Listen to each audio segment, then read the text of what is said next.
Christ Triumphant, May 2nd, Daily Devotional by Ellen G. White. The grave cannot hold God's sleeping saints. So Moses, the servant of the Lord, died there in the land of Moab, according to the word of the Lord.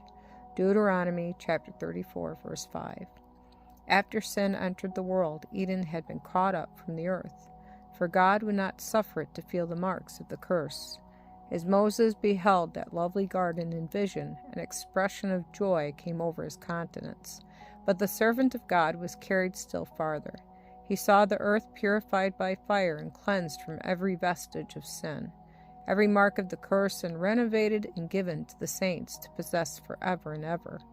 He saw the kingdoms of the earth given to the saints of the Most High. In the new earth, the prophecies that the Jews applied to the first advent of Christ will be fulfilled. The saints will then be redeemed and made immortal. Upon their heads will be crowns of immortality, and joy and glory will be pictured on their countenances, which will reflect the image of their Redeemer. Moses saw the land of Canaan, as it will appear when it becomes the home of the saints. John the Revelator was given a view of this same land, of which he writes, I saw a new heaven and a new earth, for the first heaven and the first earth were passed away, and there was no more sea. And I, John, saw the holy city, New Jerusalem, coming down from God out of heaven, prepared as a bride adorned for her husband.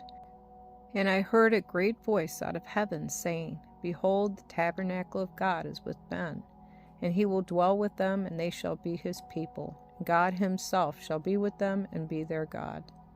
Revelation chapter 21, verses 2 through 4.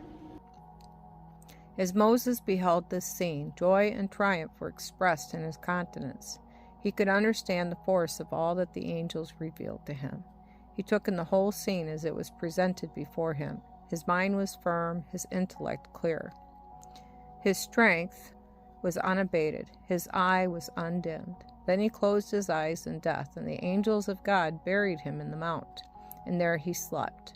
But it was not long before Christ came to raise Moses to life. As he stood by the grave and bade him come forth, Satan stood by his side, saying, I have control over him. I tempted him, and he yielded. And even Moses was not able to keep God's law.